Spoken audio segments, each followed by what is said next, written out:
What's up, everybody? Welcome back to Lucky Paper. It's Andy here with another draft. We're drafting my cube, the Bun Magic Cube. Played on this channel many times before. I think some of you will know it. And this time we're on stream. We're going to be playing against Sean, who is one of the OG members of our play group. He moved away for a few years, and then the pandemic happened. So haven't played with Sean a whole bunch, but he's back in town. So I'm excited to sling some spells with an old friend.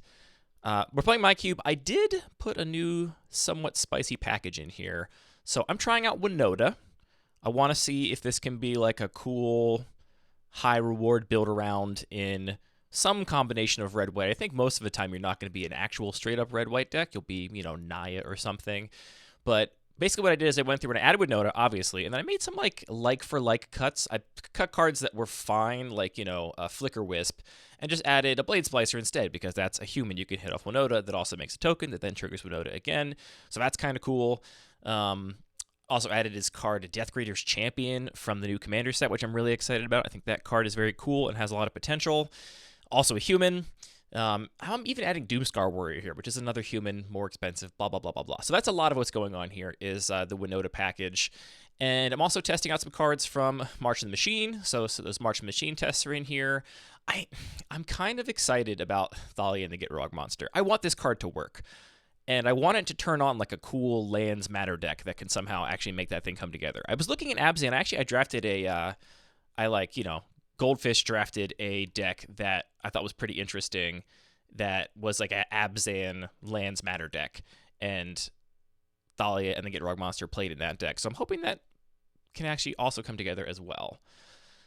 Anyway, that's the plan. Am I coming into this draft forcing this deck? No, definitely not. But am I going to be on the lookout to see if it's open and be excited to draft it if it is in fact open? Maybe. Maybe I will.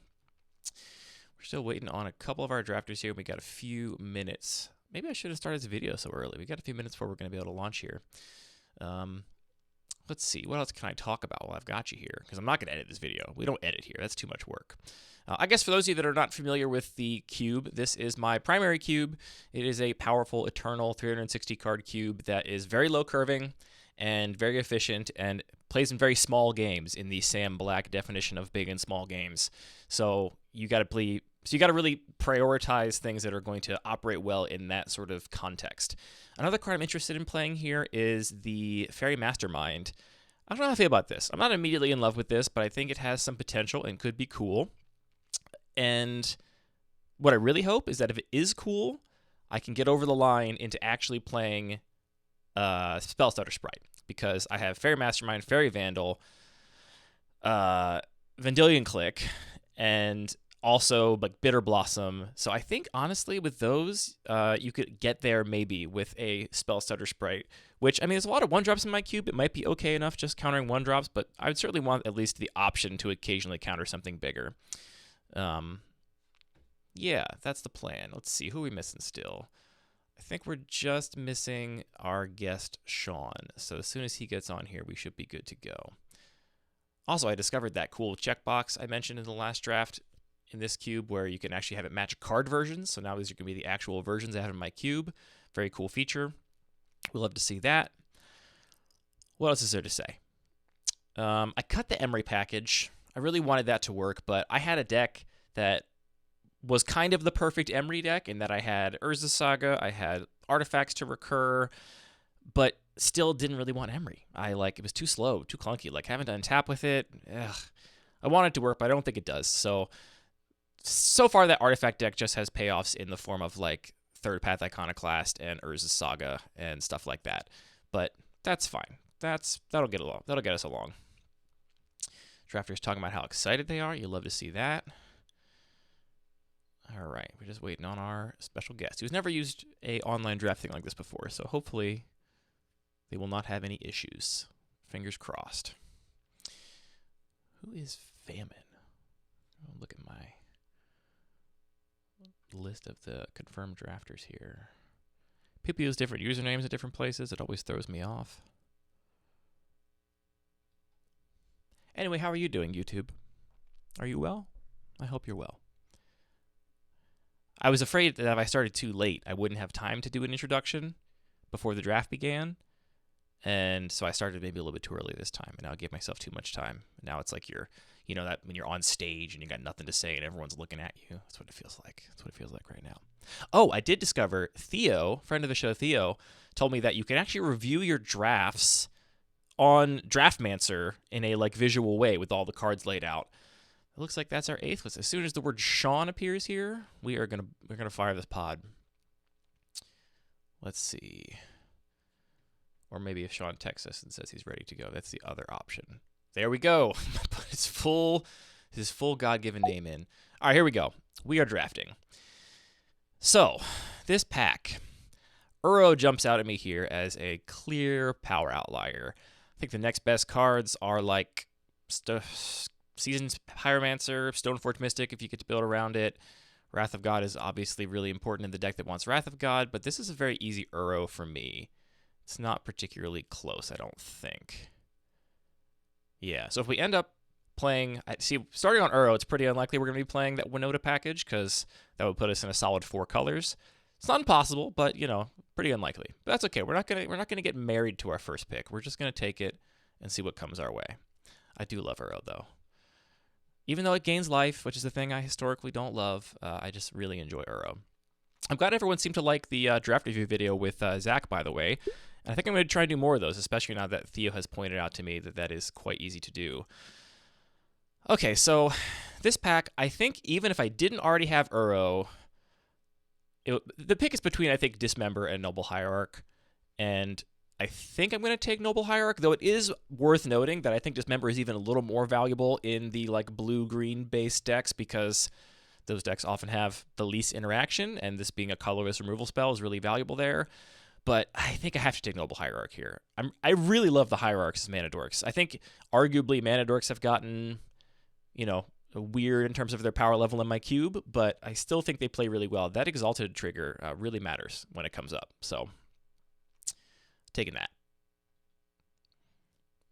Beautiful start to this draft. You'll love to see it. Now with Uro, you can go a couple different directions, right? Like, the Noble Hierarch is one direction. I also could have... One of my favorite ways to play Uro is, like, a finisher in what is otherwise blue-white control. You play, like, a Bant control deck, and Uro is pretty much your only green card. Maybe you get a Sylvan Library or something. All right, so here we're between Brainstorm and Bone Crusher Giant, I think.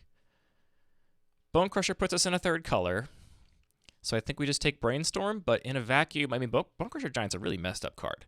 It's really, really good. But I think we're just going to take the Brainstorm. Yeah, we're going to do that. Now, I think here, most of the cards I'm looking at, what is currently a pretty off-color fetch land, but still a fetch land. Censor is the best on-color card we have. I think Warden's doesn't really want to be in this deck so far. I guess we could end up being Bant, and then we play Warden, or it could end up being Sultai. It's not out of the question to be either of those so far. It's also, you know, not out of the question to take Winota and give ourselves an option there, but I think that's my too excited to play the new cards speaking, so we're going to take Get Probe instead. Get Probe's broken. All right, now, this pack must have been really good. I think Expressive Iteration is cracked, just like utterly cracked. And normally I would say that would definitely be something to pull me into playing a 3rd color, like having Uro and Expressive Iteration in your deck. Makes me very happy. However, we also have Snapcaster Mage in this pack, which is, I think, a premier blue card. Daze and Vendilion Click, no slouches. Utopia Sprawl and Avacyn's Pilgrim are fine, Sprawl being the better of the two, I think. But I think here I just want a Snapcaster Mage. It is worth noting that I think the like blue-green mid-range deck often doesn't have the best stuff to flash back with Snapcaster Mage. You know, you get all the blue spells, but you're not flashing back removal or something. But I don't think I can justify a 3rd color right now. So I think I'm going to take a Snapcaster Mage. If I was a little later in the packs, I'd be all about it. Ooh, I hate having to pass Force of Will and Remand. And there's a decent chance we'll get a breeding pool later on, but I do not want to leave this draft without a breeding pool. It is so important to me to have a breeding pool. We have no lands so far. Really bummed to pass both of these. But maybe one of them will come back? No, they will not come back. Let's see. This is pick 6, so we'll have... what, 1 card left in this pack when it comes back around? And it's going to be Phyrexian Revoker, probably? Maybe Sinkhole? People don't respect Sinkhole. All right, breeding pool it is. Here, Here we have some choices. Dragon's Guard Elite, Cryptic Command, Mishra's Bauble. All reasonable options. I also think that these 3 cards are a decent indication that white is kind of open. We already have the Noble Hierarch to be white. You know, the Restoration Angel. You can play like a Bant Flash kind of deck. We already have Snapcaster Mage. We could end up playing like a Bant Flash deck. Uro's not really a Bant Flash card, but it is, you know, just a Bant good card. Jeez. Like, if we play Bant Flash, we could end up with, like, a Restoration Angel and, like, a Collected Company, and then play, like, a lot of creatures, but that doesn't really work with Snapcaster Mage. I think I'm going to take this Cryptic Command. It's a little ambitious at this point. Bauble is good. Bauble is really good. Let's send a signal that blue's not open. All right. So here's a Spell Queller, which if I had just taken Restoration Angel, I would take Spell Queller. I think we just got to take Condescend here and stay disciplined. Back to our opening pack. Yeah, see, Stoneforge Mystic and Skyclave Apparition still in this pack. I think that white is kind of open. This is double white, though, which is tough. So I think we take Stoneforge Mystic and see what we get. We get some good stuff down the line. I can see us playing Stoneforge Mystic. It's not out of the question. And then we get a free Celestial Colonnade. Yeah. Or Thought Scour. I mean, Thought Scour is really good with Uro. Yeah, we're going to take Uro here. Or rather, we're going to take Thought Scour for the Uro rather than Colonnade for the Stoneforge Mystic. Too far from Kess, so Seagate Stormcaller. I like that card. I think it's good. So we're almost mono blue right now, except for these. So blue's open. I think the other color that's open is white. I think blue and white are the 2 most open colors. We did not get any other signals that green was open, except for the pick 2 Noble Hierarch, which is hardly a signal. I'll put Warden over here for now. So if we're mostly blue and some other colors, people are either taking their lands very highly, or we didn't open that many, because we also didn't see very many lands of the fetch or shock variety. So while I didn't want to pass, I guess the Breeding Pool was in the Cryptic Command deck with Force of Will, right? Am I right about that? No, that was Remand and Force of Will. Cryptic Command, I didn't wheel. I saw it for the first time in that pack. We're not going to get that card back. What are you going to do? All right, so here, again, more signals white is open. Avacyn's Pilgrim will help us play future white cards. That's basically a green-white card. So the tension we have right now, I think, is that these reactive blue spells, which we have Condescends at 2 mana. I guess we don't really have any of what Cryptic Command is reactive. Like, Cryptic Command and Ramp it's not really a thing. Tossiger and Guardian of New Benalia. Okay. I think other people will probably have realized that white is open as well. So we'll see what that means for pack 2. But anyway, I think like Avacyn's Pilgrim and Noble Hierarch don't often end up in decks that also want a Condescend and a Cryptic Command. So I think that's the fundamental tension we're going to be wrestling with in this deck. The cantrips are all good, right? We can just be like a turbo Uro deck with a bunch of ramping cantrips and just kind of churn through our whole deck. All right, this pack, I think we just got to take a fetch land. That's like beating out Llanowar Elves, Dress Down, and if I'm honest, Mana Gorger Hydra is not really in contention. I really love Dress Down. I think it might come back. Blue seems pretty open, and I think people, think that card is pretty replaceable. And it's not amazing, but I do really like it. Okay, Green Sun Zenith is a good pickup here. We have very few targets for it so far, but it's essentially a second Uro. It's a 4-mana Uro, but Uro is so good that I'm happy to play a second Uro in our deck. The next pick, I think, is Smuggler's Copter. Smuggler's Copter is really good. Do we try to wheel Green Sun Zenith? Oh, boy. That's the question, huh? No, green was not open. Blue was open, but green was not open. We got to take this Green Sun Zenith, and then we'll get hopefully a couple things at each spot on the mana curve to build a little toolbox for ourselves. Once Upon a Time or Primordial Mist here. Primordial Mist is a really cool card in the blue-green deck because you can ramp it out a little early and then it just runs away with the game. Once Upon a Time is also just kind of broken. This is a blue card. Well, Anthony's in this pod. Anthony also really prioritizes Primordial Mist pretty highly. I don't think we're going to wheel the Mist, but I'm not worried right now about having ways to win the game, and I think Once Upon a Time is just a little too good to pass. Yeah, we're going to take Once Upon a Time. And then we get Mental Note. There's also Garruk Relentless, Mawloc, Augur of Autumn. I think we'll wheel the Mental Note. That's my bet. We're going to wheel that Mental Note. We're going to have both Thought Scour and Mental Note in our Uro deck, and we're going to feel great about it. So what do we take here, then? Garruk or Augur? I mean, we're not going to have that many creatures in our deck, I don't think, at the end of the day. We're going to have a lot of spells, so that's not the best hit there. Playing lands off the top is always good, so I can't complain about that. But I think we just want Garruk here. Garruk's good. It's interaction, actually. It's removal, which we need some of. All right. Here, we're looking at Lose Focus, Traverse the Ulvenwald, Force Spike, Archmage's Charm, Mutavault, technically.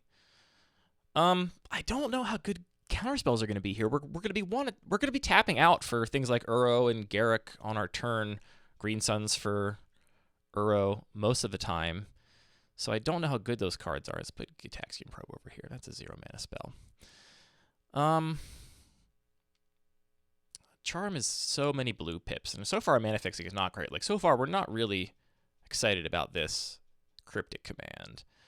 Traverse the Ulvenwald can, if you have Delirium, be another copy of Green Sun Zenith, essentially. It's another way to find Uro. And we do have ways to mill ourselves with Thought Scour so far. I'm going to take Loose Focus. All these cards are pretty low value, I think, for our deck, so maybe I shouldn't spend a whole lot of time worrying about it. Okay, I love Abundant Harvest. I think I take Abundant Harvest over Golos here. The lands have not been coming around, so I'm not going to get greedy here in terms of how many colors I'm playing. I'm just going to take Abundant Harvest and jam. The Goose is loose, or the Doomscar Warrior, and good God, white is still so open. Jesus. Yeah, I mean, the Watering Emperor, Luminarch Aspirant, Sun Gold Sentinel, Dancing Sword, those are all really good white cards, especially Emperor and Luminarch Aspirant. But we have Hierarch and Pilgrim, but this is double white, and Aspirant you want to play early so you can accrue value over the course of the game. So I think we just take the Goose here. And honestly, that Warrior might come back. No, one of the white cards will come back shortly. All right, Miscalculation or Portent. I kind of wish we did have some more fixing. Like, if we had taken the Hallowed Fountain or something, that Teferi would look very appealing. I feel better about the value of cantrips in this deck than I do counterspells, so I'm going to take the Portent, and we'll go from there. All right, we got the Dress Down back. This will probably be a decent Managorger Hydra deck, and it's another creature for Green Suns, but I think I'm just taking Dress Down. I don't know about this deck. I mean, got 1, 2, 3, 4 cantrips, 5 cantrips, 6 cantrips if you got Once Upon a Time and Gitaxian Probe. So we're like a turbo cantrip deck. Just get someone with a Managorger Hydra. Because, I mean, what are we doing with Dress Down? We're just hoping to get a little value off our opponents. We do have 2, 3 counterspells to hold up. You know what? I'm taking Managorger Hydra. I don't think it's correct, but man, is it the fun answer. All right, now Thing in the Ice. That's a thing we could actually trigger here. The old green-blue Thing in the Ice deck. But honestly, Edge of Autumn is also a consideration too. I love Edge of Autumn, but we don't have any other lands matter payoffs yet. It's really cool with like Titania or something like that, or Ren and 6. Negate Thing in the Ice. Let's take Thing in the Ice. We'll see how that goes. Okay, we got the Mist back. That's a great sign. So blue is very open. We got the Mental Note back. I take that over Augur for sure. Archmage's Charm, if we get a lot of fixing in Pack 3, I could see us playing it, but right now we're not super high on it. All right. How's this deck looking? We are at 25 minus 3, so we are already at playables, quote-unquote, but this is not how we want to do this. I can do this into 2 columns, right? 2 rows. There we go. Yeah, so let's put the lands up here for my benefit. Verdant Catacombs, Breeding Pool. Lands are rough so far. We do have, like, if there's a huge white bomb that's open in this pack, we could maybe take advantage of it, because we do have a decent amount of incidental fixing. It's a weird splashing sound. Oh, man. My basement got a little French drain. Sometimes you hear just water splashing around in there. It's pretty unnerving. All right. Like, we're probably at this point not playing Archmage's Charm Cryptic Command. By probably, like, almost certainly not, because we want green for our 1-drops, but otherwise our deck is almost mono blue. Oy. All right, so here, Counterspell, Hallowed Fountain, Mystic Sanctuary, Briar Bridge Tracker. I think this is just a tracker deck. We're just like blue-green mid-range is what we're doing here. Let's see. Yeah, we'll do that. Okay. I was really... Oh, my gosh, this pack, though. Oh. Okay, so look, here's the deal. We're going to get either Brazen Borrower, Teferi, or Ledger Shredder back. I want Ledger Shredder or Brazen Borrower over Teferi in this deck, but we're going to get one of them back. Scavenging Ooze and Titania are both great. We have so few fetch lands right now, so unfortunately Titania is not going to get there. Scavenging Ooze is really good for our Green Sun Zenith package. It's also just a good mid-range threat. So we're going to take Scoos. I really want some lands. Green did not feel open, so I don't think we're going to get Titania back. But we're going to get one of Brazen Borrower or Ledger Shredder back, and that's going to be a great pickup. I want that badly. Right now, we're not like super excited about this Seagate Stormcaller either. It's just like a glorified Cloudkin Seer, basically. All right, got Ponder, Mastermind, Otawara, Boseiju, or honestly, okay, we can play Fractured Identity. We got Goose, Pilgrim, Hierarch, Horizon Canopy. 4 free sources of white mana.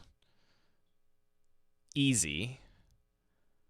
And then I think we're gonna wheel something like a Hallowed Fountain or something. Like no one wants. We can't even fetch a Hallowed Fountain right now. I think we might wheel something for that. And honestly, I think Mastermind or Ponder might come back too, because blue is wide open, and Fractured Identity is the kind of thing this deck wants. All right, taking a fetch land, no question. Even though I love Shark Typhoon, Temple Garden would help us cast that Fractured Identity we just took. We're gonna take a fetch land, and if we take a Flooded Strand, it can also get a basic Plains if we decide to play one. Well, I guess so they're both the same. They can both do that. Let's take Flooded Strand, I guess. Yeah. It's another Breeding Pool. There's the Collected Company. We are not a Collected Company deck. Nowhere near enough creatures. We have way too many spells. Mystic Confluence. We can get to Mystic Confluence mana. Just another Breeding Pool, which, I mean, we have a lot of cards. I think we got to take another Breeding Pool. I don't have as many fetch lands as I want, but we're going to take another Breeding Pool and see if we can make our mana base a little better, because that will help us cast all the high devotion blue spells we already have. All right. Urza's Bauble, Lotus Cobra, Spell Pierce, Quirion Beastcaller, Mana Leak. This is not a great Lotus Cobra deck, because again, 2 fetch lands. So we're not going dummy with Lotus Cobra in this deck. That's another piece of the cool Abzan Lands Matter deck with like Thali and the Gitrog monster. We're not a great Quirion Beastcaller deck because we're not playing a ton of creatures. Is this where we take the Temple Garden? I think we just take the Temple Garden, and we'll get Mana Leak or Spell Pierce back because no one's playing blue. All right, another free Temple Garden. I don't think we're at the point where we can play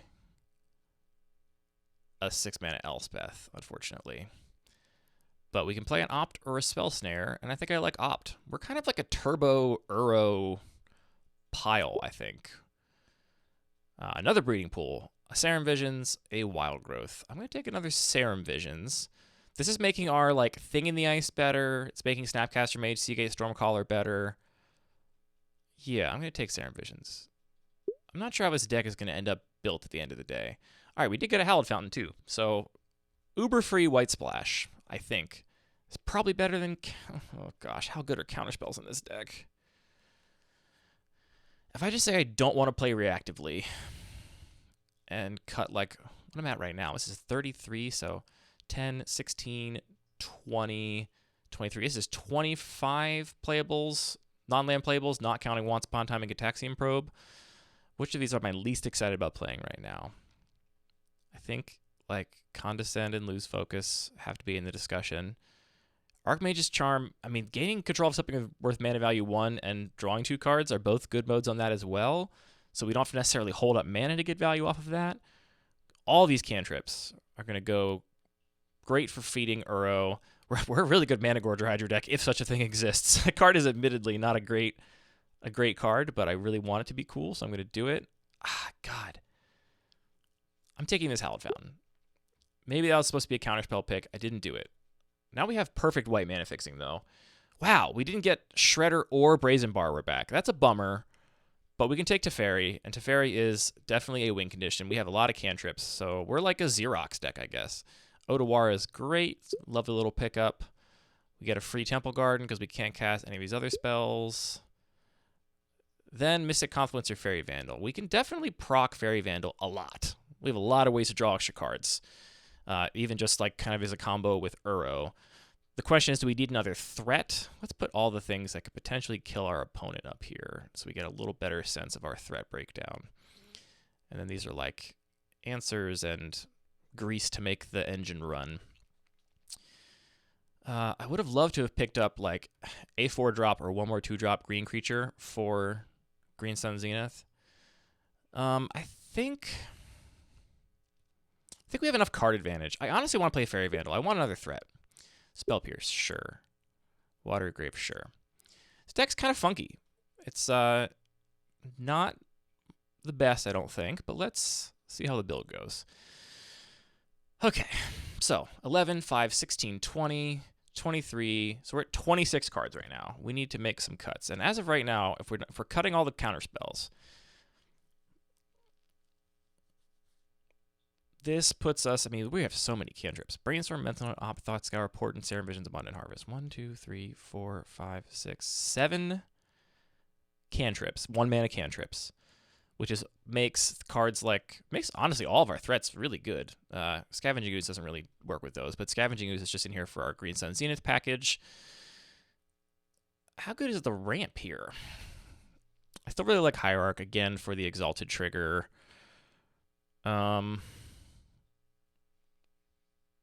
Tracker's good, draws a card. Tracker's like not as on strategy. Same with Garruk Relentless. Though Teferi is on strategy with all this card draw. We're going to make giant Teferi tokens if we get to go off with that. So the question is, like, do we just cut these big, many blue commitment spells? I put Green Sun Zenith at 4 because that's the highest I can cast it for. I can either get a Mana Dork, a Scavenging Ooze, or one of these 3 drops. Almost always Uro, unless I've already got it. All right, I took a Stoneforge Mystic. I forgot about that early. Did I see a really good equipment? I don't remember now. This is 10, 15, 18, 20. This is 23. I think we can honestly go. I mean, look at all these cantrips we have. Like, we can definitely go lower on land count. We can definitely go to a comfortable 16. Can we go to 15 is the question. Because we do want to hit our land drops so we can cast these big spells. If we go to 16, which of these cards over here do we play? Do we have enough white mana now to just be excited about Warden of the First Tree? No, because it's double white to get it to level 2. We have 1, 2, 3, 4, 5, 6, 7, 8, 9. We have 9 white sources without a basic. I mean, that's a lot of white. I wish I'd taken the Wandering Emperor now.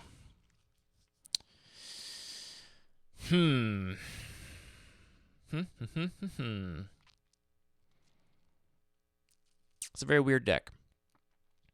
Which of these do I want to play? If I want to play any of them. Snapcaster Mage Cryptic Command is really good if you can get to 4 blue mana, which I think this deck, I mean, our blue fixing is not great, right? We have 1, 2, 3, 4, 5, 6 blue sources before basics and creatures. And I want to get to like 10 or 11 for Cryptic Command and Archmage's Charm. I'm going to have a lot of sideboard options here. Like, against a deck with a lot of removal. I just love Uro, man. Uro's going to carry this deck if it works. Oh, jeez. Even for 6 basics, so we're going to add 1 forest and 5 islands. That would give us how many green sources? 1, 2, 3, 4, 5, 6, 7, 8, 9 if you count Once Upon a Time. We want more to hit our 1-drops on turn 1, so I guess we do 2 forests there and the rest were islands. So we could actually cast Cryptic Command and Archmage's Charm, I think, pretty reliably. Which now makes me wonder, do we cut like a Serum Visions? Or a Fairy Vandal? Or, I mean, Gilded Goose.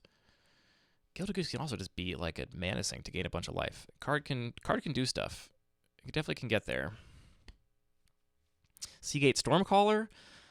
Because we can't copy Archmage's Charm, Cryptic Command, Green Sun Zenith, or Fracture Identity with it, right? It's mana value 2 or less. Yeah. So we're literally only copying Kent. It's just a Cloud Kinseer in this deck.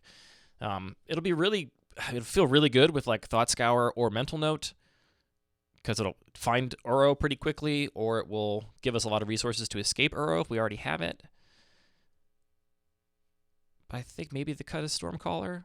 Is this also a deck that could actually kick Stormcaller with 3 ramp spells? Probably not. Briarbridge Tracker. I think we just need, some beef And so maybe it's Seagate Stormcaller's the cut. If we add in both Archmage's Charm and Cryptic Command. Because Snapcaster is still worth it, because the ceiling of getting to flashback these bigger spells is really high. You know, like if you get to cast 2 Fracture Identities in a game, you better win. We're okay against board wipes because Uro, Garruk, and Teferi and Primordial Mist are all of our best threats. Grey Fate's going to be a problem because Uro is definitely the thing our deck is doing best. I would love to go off of Mana Gorger Hydra just once. That would feel so cool. I think this is what we're going to do. And I actually think I like the recommendations of 3-2 by the auto land thing, which gives us, again, 1, 2, 3, 4, 5, 6, 7, 8, 9, 10, 11, 12, 13 blue sources if you count Once Upon a Time and the creatures, which is plenty to cast these spells. And green sources, then it gives us 1, 2, 3, 4, 5, 6, 7, 8, 9, 10, 11, 12. That's 12 if you count the creatures in Once Upon a Time, but obviously you can't count the creatures as a green source if you don't have a green source first. Can't be your first green source. So, yeah. But I think that's still plenty of green sources. Do I need to play 2 Temple Gardens is now the question we have to ask ourselves. I don't think I do. I'm literally splashing for just Fracture Identity. I want to play 1. I think the other one can just be a forest. Yeah, no, not you. Now the auto land reveals how stupid it is. Yeah. 3 and 3. Take us a little less damage off our mana base, even though Uro's going to recoup that life, I think, pretty handily. Okay, what do I think of this deck? It's weird. It's we have a proactive build, and I think both Archmage's Charm and Cryptic Command can be proactive cards, right? You just bounce and draw something, you tap all their creatures, swing in. Not that I'm going to have a wide board state. Well, I guess I could be Primordial Mist or Teferi, maybe. But mostly I'm making, like, big threats in the form of Fairy Vandal, Uro, Mana Gorger Hydra, or, like, threatening to flip Thing in the Ice pretty handily with 1, 2, 3, with, again, 7 cantrips, and then 8, 9, 10, 11 total instants or sorceries. The cantrips being really good because they find more. A lot of card draw with all those cantrips, Uro, Teferi, Primordial Mist, Archmage's Charm, Cryptic Command. So card advantage is not going to be the problem here. Is aggro going to be the problem? I guess I do have not a ton of threats, and if they have, you know, some well-placed removal spells, I could be stuck just kind of churning through my deck with cantrips, hoping to find something. And do I have anything that's good against aggro? I guess, you know, I'd bring in Seagate Stormcaller against aggro just because it is a 2-mana 2-1. Maybe I bring in Ward to the first tree against aggro. Just make it a 3-mana 3-3. Okay, I think I'm going to run it like this. I don't feel confident, but I'm excited to play this deck. I really hope I get to do stuff with Mana Gorger Hydra. That I think is going to be the dream. Or I hope I get to Snapcaster Mage my Fracture Identity. That's the other thing I'd like to do. Yeah, that's the deck. So I'm going to put this up on Monday, which means if you're watching this video the day it comes out, we're streaming these decks tonight. Now that I built my main deck, let's take a little peek at what our opponents are doing. So my main deck is locked in. I'm not going to change it based on what I see in my opponent's pools. And how do I do that? I can't click on his name. I have to go up to game logs. Let me take a screenshot real quick so I don't lose this. I always don't trust things to not disappear. All right, let me go to game logs, and we review. We click Anthony. Ooh, Anthony. Okay, so Anthony drafted the hard way and read that white was in fact open. Somewhere in the middle of pack 1, I would guess. So he's not going to play this Murderous Rider, this Murktide Regent. I'm excited that he might play Winota. Does he have the fixing? Yeah, Sacred Foundry, Sunbaked Canyon, Windswept Heath, Arid Mesa. Yeah, for sure. I hope he's playing those cards. I think he should be. And then he's just going to be like a aggro deck with the top end there. So there, what I'm afraid of is that synergy, that top end synergy. Like, I don't know if I can beat all the value Winota brings, and I do not have removal. I do not have that. So if Winota hits, it's going to be doing stuff. I can bounce it, and then I can maybe even side into counterspells if I'm confident enough against Anthony's main deck that the mid-range deck just goes over the aggro deck.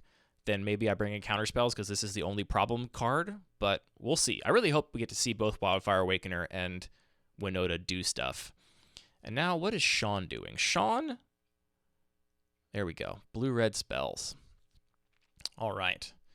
Sean did not eat his vegetables. A single Steam Vents and a single Fiery Islet. But Ragavan, Mastermind, Arcanist. Arcanist with only 3 1-mana spells, though. So, yeah, I guess Sean has a little bit of a different take on this deck than I do. I like this deck to have, like, 12 1-mana spells, basically. I wanted to have all the cantrips I ended up with, but I got those instead of him. I wouldn't have taken, like, a Jace or a Pia and Kieran Nalaar for this deck. Who knows how late he got them, though. I guess I didn't see Jace going around. I probably would have played it in my deck.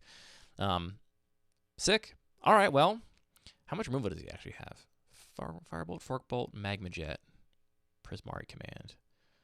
So not a lot of removal there. And how much removal does Anthony have? I think Anthony has quite a bit more, right? Soulful Reconfiguration, Prismatic Ending, Owl, Swords of Plowshares, Path to Exile, March or Otherworldly. Yeah, he got it all. Soul Partition. He got all the removal. So he can play whatever density he thinks is right. I don't know what he's going to think that is. I'm excited. These games will be fun. Anyway, my point is, if you're tuning into this the day it comes out, tune into our stream tonight, luckypaper.com/ twitch.com/luckypapermtg. And we'll be playing these decks live. And then if you don't want to watch it live, the videos will come out on YouTube throughout the week. So check them out there. Oh, you know what? I guess this is fine. For a second, I thought I was running too many lands. I was running 16. This is actually a 14-land deck with Once Upon a Time and Gataxian Probe. And I think that's fine. I think that's all right. I think we'll get there. All right. Peace.